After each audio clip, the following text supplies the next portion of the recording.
ఓ ఇక్కడ లేవా నువ్వు? అంటే ఆ పీజీలో అయ్యేదాకా ఒక 8 నెలల నుంచి వస్తా పోతా ఉన్నానక్క. నెక్స్ట్ వీక్ వస్తున్నానక్క నెల్లూరుకి. ఓకే ఓకే సరే. అక్క అక్క అక్క సరే ఎందుకు చేశానంటే చెప్పండి అక్క. నువ్వు ఇప్పుడే చెప్పొద్దు. లేదు లేక ఎవరికి చెప్పను లేక. నాకు కొంత అర్థం అవుతా ఉందక్క. ఊరికి పోటీ చేయమని అడుగుతున్నారు వాళ్ళు ఇప్పుడు టీడీపీలో. అదే నాకు అర్థమైందక్క. అక్క అక్క అది ఎట్లుంటది అనేది నాకు తెలీదు. ముందు వాళ్ళు సర్వే పనులు అడిగితే మాకు సర్వే పనులు వద్దని చెప్పాము. ఎందుకంటే ఈ కాన్స్టిట్యున్సీలో రాదు కదా. అవునక్క అవునక్క. సో వాళ్ళు అప్పుడు కోవూరు తీసుకోమని చెప్పారు. ఫస్ట్ ఈ ఆదాన్ ప్రభాకర్ కూడా వస్తానని చెప్పినప్పుడు వాళ్ళ అల్లుడికి ఏదో చెప్పారు. ఇప్పుడు ఆయన మానేశాడు, మళ్ళీ వెనక్కి పోయేశాడు. ఆయన పేమెంట్ తీసుకొని ఏదో చేశాడు. మనమైతే ఇంకా వాళ్ళు వెనక పడే ఉన్నారు, మమ్మల్ని వదలటం లేదు ఎవరు. రోజు ఇంటికి వస్తారు, ఫోన్ల మీద ఉన్నారు. నాకు కూడా ఇష్టం లేదు మారడం అసలు. ఫస్ట్ నుంచి నాకు ఈ పార్టీ ఇష్టము, దానివల్లే. కానీ మరీ వాళ్ళు ఈ మాట చేసేటప్పుడు అన్నని కన్విన్స్ చేయలేకుండా అంటే అన్న ఒకటే మాట్లాడుతున్నారు. అంటే నాకు ఇంకా అవమానం జరిగినా మళ్ళీ నువ్వు దాంట్లోనే ఉండమంటావా? ఉండను అన్నారు. సరే గమ్ముగా అయిపోదాము అని చెప్పాను నేను. అంత చేతగాంతనంగా నేను ఎందుకు ఉండాను? నాకేమి రాజకీయం అవసరం లేదు, పోటీ చేస్తా నేను. గెలిస్తా, ఓడిపోతే ఓడిపోతా, తర్వాత ఫైట్ గా అయిపోతాను నేను, అంతేగాని పోటీ చేయకుండా నేను ఉండను అంటున్నాడు ఆయన. సో అది ఇప్పుడు జరుగుతుండేది. సో ఇప్పుడు వీళ్ళేమో అందరూ బట్టి నాకు వద్దులే, ఉత్తి ఎంపీ ఎలక్షన్ చేసుకోండి అంటే లేదు లేదు, అక్కడ దినేష్ కి తక్కువ ఉంది, మైనస్ లో ఉన్నాడు, మీరైతే ప్లస్ అవుతది అని చెప్పి పట్టుకొని ఉన్నారు వాళ్ళు. అదైతే వాస్తవం. దినేష్ అయితే వీక్ క్యాండిడేటే అక్కడ. ఇంకా నేను మీ గురించి ఏం చెప్పేదాక అన్నా, మీరు కావాలైనా కోవూరైనా అని చెప్పి అంటున్నారు ముందు. కోవూరు అయితే ఈయన ఆదాల వాళ్ళ అల్లుడికి ఇప్పుడు వాళ్ళు రావట్లేదు కాబట్టి వాళ్ళు కావాలి, ఆల్రెడీ కావ్య కృష్ణారెడ్డి ఉన్నాడు, అతను చూసుకుంటాడు, సో కోవూరే తీసుకోండి అని చెప్తున్నారు. అదే కావాలి వచ్చి కావ్య కృష్ణారెడ్డిని కూడా అక్కడ లోకల్ గా వ్యతిరేకించారు ఈ మధ్య అందరూ కలిసి. వ్యతిరేకించారు, కానీ వీడి మీద ఇంకా వ్యతిరేకుతుంది కదా. పోతున్నాడు ఆ ప్రతాప్ ని అసలు ఎవరు ఓటు కూడా అది ఊరికే నీకు ఒకసారి చెప్తామని. నాకు పాపం ప్రసన్న అన్న అనే తలకే నాకు కూడా ఇదిగా అందరూ ఇంట్లో వాళ్ళం అయిపోతుంది. అదే కదా. కానీ వాళ్ళకి చెప్పినప్పుడు ఇంకా అది మీరు ఆలోచించుకోవాలి కదా రాజకీయాల్లో. మళ్ళీ అన్నకు కూడా ఏంటంటే టీడీపీలో వెళ్తున్నాం కాబట్టి అటు వైఎస్ఆర్సీపీ వాళ్ళు కూడా ప్రెషర్ గానే ఉంటది. ప్లస్ ఎక్కడో ఇప్పుడు ఆత్మకూరులో అయితే ఒక 10,000 కూడా మెజార్టీ రాదు, 10,000 తగ్గద్ది. ఎందుకంటే విక్రమ్ బాగా చేస్తున్నాడు, రామనారాయణ పోయినా కూడా ప్రాబ్లం అవుతుంది. ఉదయగిరి బానే ఉంది, ఉదయగిరి బాగుంది టీడీపీకి, అది కూడా బాగుంది. కందుకూరు కూడా ఇప్పుడు ఆ పిల్ల ఎవరో పెట్టారు. ఇది నేను ఇంత మాట్లాడుతూ ఉన్నప్పుడు వాళ్ళు కందుకూరు కూడా అనౌన్స్ చేయించేశారు. ఇంకా నా వెనకాల ఎందుకే మీరు పట్టం, మీరు ఏమైనా చేసుకోండి అని నేను కూడా వదిలేసాను.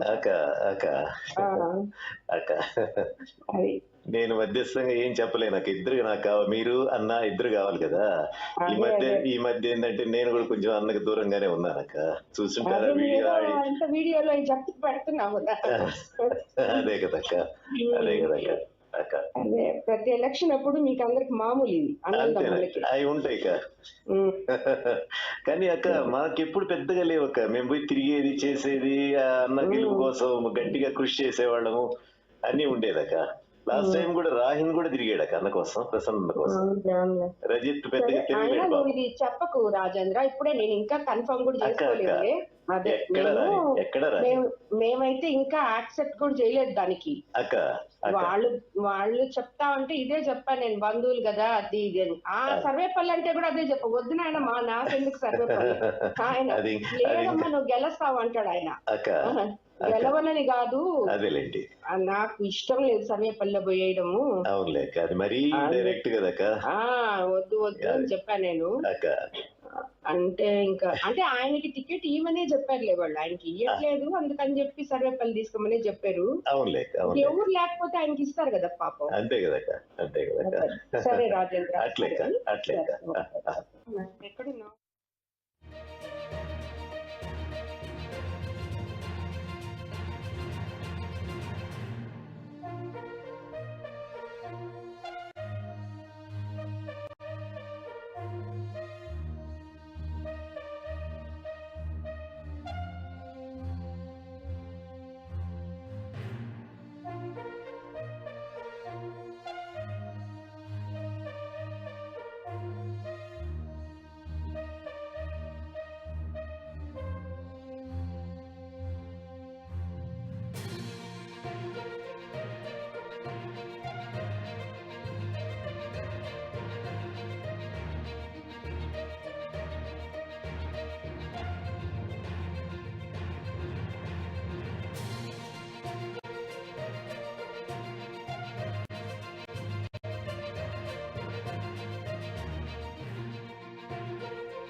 నెల్లూరులో ప్రశాంతి రెడ్డి ఆడియో లీక్ సంచలనం క్రియేట్ చేస్తుంది. ఇక ఇదే విషయానికి సంబంధించి మరింత సమాచారం మా ప్రతినిధి బాలరాజు అందిస్తారు. బాలరాజు, చెప్పండి. లావణ్య, సార్వత్రిక ఎన్నికల సమయం దగ్గర పడుతున్న కొద్దీ నెల్లూరు జిల్లా రాజకీయాలు రోజు రోజుకి రసవత్తరంగా మారుతున్నాయి. ఇదే కోణంలో ఈ నిన్న మొన్నటి వరకు ఒకరిపై ఒకరు ప్రతిపక్ష విపక్ష పార్టీలన్నీ కూడా విమర్శలు చూసుకున్నటువంటి నేపథ్యంలో నేడు తాజాగా కూడా చూసినట్లయితే గత 2 నెలల క్రితం ఏదైతే ప్రశాంత్ రెడ్డి తెలుగుదేశం పార్టీలో చేరక ముందు ఈ నలపరెడ్డి ప్రసన్న కుమార్ రెడ్డి సోదరుడు రాజేంద్రనాథ్ రెడ్డికి కాల్ చేసినటువంటి విషయాన్ని కూడా నేడు రాజేంద్రనాథ్ రెడ్డి బహిర్గతం చేస్తూ కూడా నేడు విలేకరుల సమావేశం నిర్వహించడం, ఆ విలేకరుల సమావేశంలో ఆ ఆడియో లీక్ ను బయటపెట్టడం కూడా పూర్తిగా చర్చనీయాంశంగా మారని చెప్పొచ్చు నెల్లూరు జిల్లాలో. అలానే చూసినట్లయితే ఇప్పుడు తాజా పరిస్థితుల నేపథ్యంలో గత కొంతకాలంగా చూసినట్లయితే రాజేంద్రనాథ్ రెడ్డి కూడా నలపరెడ్డి ప్రసన్న కుమార్ రెడ్డిపై విమర్శలు చేయడం, తాను వైఎస్ఆర్ కాంగ్రెస్ పార్టీలో ఉన్నప్పటికీ వైఎస్ఆర్ కాంగ్రెస్ పార్టీని తన అన్నయ్య సొంతగా కూడా పూర్తిగా నాశనం చేస్తున్నాడంటూ కూడా అనేక ఆడియో లీక్లు కావచ్చు, వీడియో లీక్లు కూడా ఆయన విడుదల చేసిన సందర్భం అయితే ఉండేది. అయితే అదే సందర్భంలో అలాంటి కోణాలు జరిగిన నేపథ్యంలో అప్పుడు వేమిరెడ్డి ప్రశాంత్ రెడ్డి కావచ్చు, వేమిరెడ్డి ప్రభాకర్ రెడ్డి కావచ్చు, వీళ్ళిద్దరూ కూడా వైఎస్ఆర్ కాంగ్రెస్ పార్టీలోనే కొనసాగుతున్నారు. అయితే తెలుగుదేశం పార్టీలో చేరేందుకు మాత్రం ఈ మంతనాలు అయితే సాగుతున్న సమయం అది. ఆ సమయంలో వేమిరెడ్డి ప్రశాంత్ రెడ్డి ఈ రాజేంద్రనాథ్ రెడ్డికి జరుగుతున్నటువంటి రాజేంద్రనాథ్ రెడ్డికి నలపరెడ్డి ప్రసన్న కుమార్ రెడ్డికి జరుగుతున్నటువంటి సంభాషణల మధ్య మాట్లాడుతూ కూడా ఈ ఆడియోను మాట్లాడినట్టు కూడా ఇప్పటికే సమాచారం అందుతుంది. అయితే దీనిపై వేమిరెడ్డి ప్రశాంత్ రెడ్డి కూడా స్పందించిన సందర్భం ఉంది. అయితే తాను ఎప్పుడో మాట్లాడిన దాన్ని తీసుకుని వచ్చి వైసీపీలో ఉన్న సమయంలో తాను రామ్నాథ్ రెడ్డి గెలవడని చెప్పానని, ఆ రోజు చెప్పిన మాటలని ఆ రోజు నేను 10,000 ఓట్లతో రామ్నాథ్ రెడ్డి ఓడిపోతున్నాడు, కేవలం ఇటు చూసినట్లయితే మేకపాటి విక్రమ్ రెడ్డి కావచ్చు, మేకపాటి గౌతమ్ రెడ్డి కావచ్చు, వీళ్ళిద్దరూ కూడా ఆత్మకూరు నియోజకవర్గానికి మంచిగా పనులు చేశారు, అందువల్ల వాళ్ళే గెలుస్తారన్న మాటలన్నీ కూడా తాను వైఎస్ఆర్ కాంగ్రెస్ పార్టీలో ఉన్న సమయంలో చెప్పిన మాటల్ని నేడు చిత్రీకరిస్తూ ఈ మధ్య కాలంలో జరిగినట్లుగా కూడా నలపరెడ్డి ప్రసన్న కుమార్ రెడ్డి తనను ఎదుర్కొనేదానికి ఇటీవల కాలంగా తెలుగుదేశం పార్టీలో చేస్తున్నటువంటి పరిణామాలతో చేరికల నేపథ్యంలో ఇవన్నీ కూడా భయభ్రాంతులకు గురవుతున్నటువంటి నలపరెడ్డి ప్రసన్న కుమార్ రెడ్డి పూర్తి స్థాయిలో కేవలం ఒక దుష్ప్రచారాలను లేపేందుకే తన సోదరుని వినియోగించుకుని తన సోదరుడితో మంత్రాలు జరిపి మరలా అతను చేర్చుకుని ఇలాంటి దుష్ప్రచారాలకు దిగుతున్నారంటూ కూడా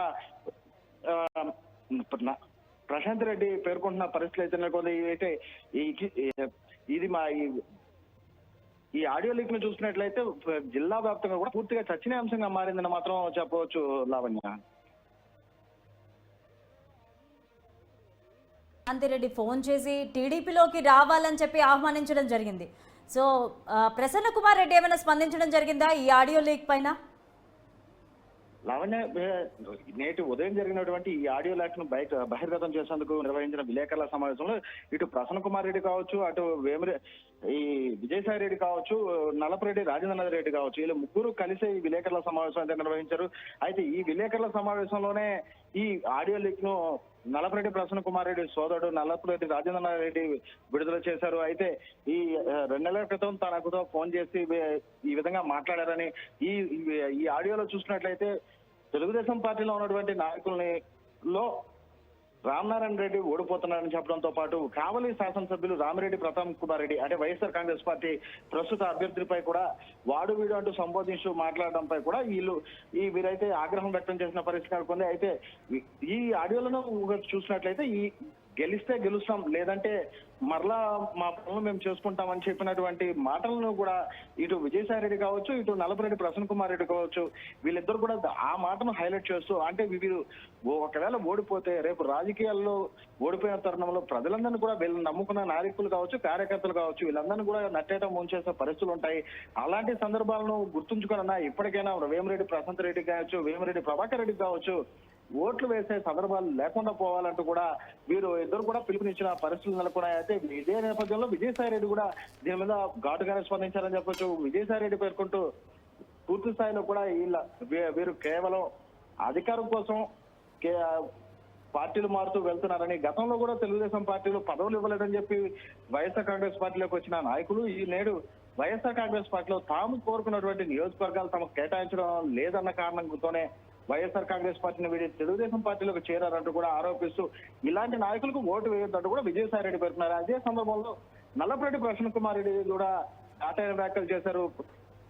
గత కొంతకాలంగా చూసినట్లయితే వేమిరెడ్డి ప్రశాంత్ రెడ్డి గతంలో పేద కుటుంబంలో ఉండేవాళ్ళని, గతం కొద్ది కాలంగా అంటే వేమిరెడ్డి ప్రశాంత్ రెడ్డి వేమిరెడ్డి ప్రభాకర్ రెడ్డిని వివాహం ఆడిన తర్వాతే ఈ డబ్బు ఒక్కసారిగా రావడంతో అక్కడి నుంచి ఈ దుష్ప్రచారాలు చేయడం కావచ్చు, దుర్మార్గ చర్యలకు కూడా పాల్పడుతున్నారంటూ కూడా తీవ్ర స్థాయిలో ఆరోపణలు గుప్పించిన పరిస్థితులు కూడా ఉన్నాయి లావణ్య. అయితే బాలరాజు ప్రశాంతి రెడ్డి వ్యాఖ్యలపైన టీడీపీ నాయకులు ఏమన్నా స్పందించారా? లావణ్య, ఈ ప్రశాంత్ రెడ్డి వ్యాఖ్యలు చేసిన ఆడియో లీక్ అయిన తర్వాత నుంచి కూడా అనేక మంది తెలుగుదేశం పార్టీ నాయకులు చెప్తున్న పరిస్థితులు అయితే ఉన్నాయి, వాటిని ఖండిస్తున్న పరిస్థితులు అయితే ఉన్నాయి.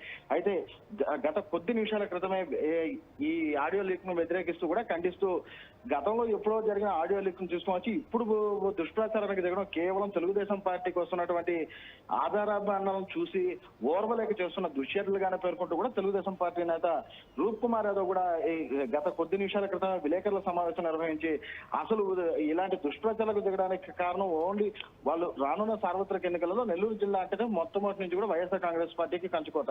ఈ కంచుకోట కూడా పూర్తి స్థాయిలో చేజారిపోతుందన్న నేపథ్యంలో వైఎస్ఆర్ కాంగ్రెస్ పార్టీ నేతలు వాళ్ళకి ఏమి చేయాలో యోచించిన పరిస్థితులలో ఇలాంటి దుష్ప్రచారాలకు గతంలో జరిగినటువంటి దుష్ప్రచారాలన్నింటినీ కూడా తీసుకొచ్చి ఇప్పుడు తెరమీదకి తెస్తున్నారని, అలానే చూసినట్లయితే ఈ సోమిరెడ్డి ప్రశాంత్ రెడ్డి కావచ్చు, వేమిరెడ్డి ప్రభాకర్ రెడ్డి కావచ్చు, వీరిద్దరూ వైఎస్ఆర్ కాంగ్రెస్ పార్టీలో ఉన్న సమయంలో పూర్తిగా జిల్లాలో కూడా అన్ని నియోజకవర్గాల మీద కూడా సమీకరణ చేసుకుంటూ అనేక మందితో సత్సంబంధాలు కలిగి ఉండే నేపథ్యంలో అలాంటి సమయంలో మాట్లాడిన మాటలు కావచ్చు, ఆ వాటన్నిటి కూడా ఈ సమయంలో తీసుకుని వచ్చి దుష్ప్రచారాలకు దిగడం కరెక్ట్ కాదంటూ, అలానే చూసినట్లయితే ఈ నల్లపరెడ్డి ప్రసన్న కుమార్ రెడ్డి కావచ్చు, నల్లపరెడ్డి రాజేంద్రనాథ్ రెడ్డి కావచ్చు, ఈ వేమిరెడ్డి ప్రశాంత్ రెడ్డి గారు కావచ్చు, వీళ్ళందరూ కూడా ఒకే కుటుంబానికి చెందిన వ్యక్తులు కావడం, ఆ ఒకే కుటుంబానికి చెందిన వ్యక్తులుగా ఒక చెల్లిగా తనకు ఫోన్ చేసి మాట్లాడిన సందర్భంలో ఆ సాధారణంగా మాట్లాడిన మాటలను తీసుకుని వచ్చి నేటి రాజకీయం కోణంగా వాడుకోవడం కూడా సిగ్గుచేటట్టు కూడా తెలుగుదేశం పార్టీ నేతలు మండిపడుతున్న పరిస్థితులు అయితే నెలకొని ఉన్నాయి. ఇలా ఉన్నా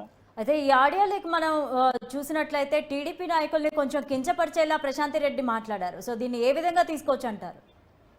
లావణ్య, ఇక్కడ ఆ ఆడియో లీక్ లో చూసినట్లయితే టీడీపీ నాయకులను కించపరిచారా అనడం కంటే ఆ నాటి సందర్భాలు అంటే అప్పుడు వీరు వైఎస్ఆర్ కాంగ్రెస్ పార్టీలో ఉన్నటువంటి సందర్భాల్లో ఇక్కడ రామనారాయణ కావచ్చు, ఇటు మేకపాటి విక్రమ్ రెడ్డి కావచ్చు, వీరిద్దరికి మధ్య నుండి సాధారణ సంభాషణ ప్రసంగిస్తున్న నేపథ్యంలోనే ఈ విధంగా అంటే 10,000 ఓట్ల మెజారిటీతో విక్రమ్ రెడ్డి గెలిచే అవకాశం ఉంది, కానీ రామనారాయణ గెలిచే అవకాశం లేదు. అంటే రామనారాయణ చూసినట్లయితే గత 10 ఏళ్ల క్రితం ఆత్మకూరు నియోజకవర్గాన్ని వీడి వెంకటగిరి నియోజకవర్గంలో పరిమితమైన పరిస్థితి.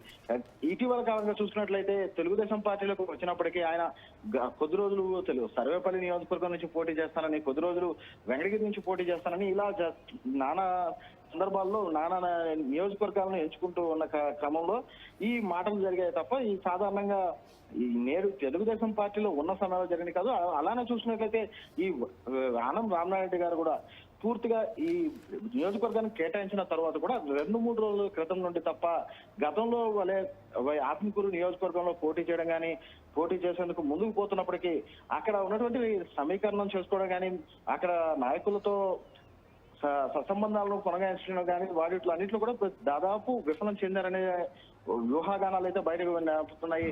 అలాంటి క్రమంలోనే ఈ వ్యాఖ్యలు చేసింది కూడా 2 నెలల క్రితం చేసిన వ్యాఖ్యలు కావడంతో ఇవన్నీ కూడా వైఎస్ఆర్ కాంగ్రెస్ పార్టీలో జరిగినవి కావడంతో తెలుగుదేశం పార్టీ నేతలందరూ కూడా వాటిని ఖండిస్తున్నారే తప్ప కింతపరిచిన వ్యాఖ్యలుగా అయితే చూడట్లేదని చెప్పొచ్చు లావణ్య. అయితే రాజేంద్రనాథ్ రెడ్డి ప్రశాంతి రెడ్డి ఆడియో లీక్ ఏదైతే ఉందో ఇది నెల్లూరు రాజకీయాల్లో ఎంతవరకు ప్రభావితం చేస్తుందంటారు? ఎటువంటి ప్రకంపనలు సృష్టించే అవకాశం ఉంది? లావణ్య, రాజేంద్రనాథ్ రెడ్డి కావచ్చు, ప్రశాంత్ రెడ్డి గారు కావచ్చు, వీరిద్దరు కూడా చూసినట్లయితే ఒకే కుటుంబానికి చెందిన వ్యక్తులు కావచ్చు. వీరిద్దరు కూడా ఈ నల్లపరెడ్డి ప్రసన్న కుమార్ రెడ్డి, వేమిరెడ్డి ప్రశాంత్ రెడ్డి వీళ్ళిద్దరు కూడా అన్న చెల్లెలు. ఈ సందర్భంలో అయితే వీరు ఈ పోటీకి దిగుతున్న సందర్భంలో అటు అన్న ఇటు చెల్లి పోటీకి నిలబడిన సంబంధంలో ఈ ఆడియో లీక్ అనేది కూడా కొద్దిగా భావనలు అయితే కొద్దిగా ప్రకంపనలు అయితే రేపుతున్న పరిస్థితి నెలకొంది. అయితే ఇక్కడ ఉన్నటువంటి రాజకీయాల్లో కూడా చర్చనీయాంశంగా మారే అవకాశం కూడా ఉంది. అయితే తెలుగుదేశం పార్టీ వారు దీన్ని ఎంత తిప్పుకొట్టేందుకు యత్నించినా దీంట్లో ఇంకొక రహస్య కోణం అనేది కూడా కొంతమంది మాట్లాడుతున్న పరిస్థితులు నెలకొన్నాయి. అయితే వీరందరూ ఒకటే పార్టీ, ఒకే కుటుంబం కావడంతో అన్నపై పోటీ చేయడం తనకు ఇష్టం లేదు, కాకపోతే నన్ను తెలుగుదేశం పార్టీ నేతలే ప్రెజర్ చేస్తున్నారు అని చెప్పి ఈ ఆడియోలో చెప్తున్నప్పటికీ, ఇక్కడ సాధారణ పరిస్థితుల్లో చూసినట్లయితే తెలుగుదేశం పార్టీని గట్టిగా మాకు పట్టుబట్టి మాకు ఒక నియోజకవర్గంతో పాటు ఎంపీ సీట్ కూడా కావాలని చెప్పి ఇద్దరు భార్యాభర్తలు పట్టుబట్టే తీసుకున్నారన్న వాదనలు తెలుగుదేశం పార్టీ వినిపించిన నేపథ్యంలో ఈ క్రమంలో అన్నపై పోటీ చేయడానికి నాకు ఇష్టం లేదు, కానీ నార్మల్ గా ఇక తెలుగుదేశం పార్టీ నన్ను ప్రెజర్ చేయడంతో నేను వస్తున్నాను, అలానే సోమిరెడ్డిని కూడా తప్పించి పోటీ చేయాలన్నారు. ఇవన్నీ కూడా చూసినట్లయితే మన కుటుంబంలో మనకే విభేదాలు కలిగించేలాగా ఉన్నాయి, అందుకని నేను దూరంగా ఉండాలనుకున్నాను.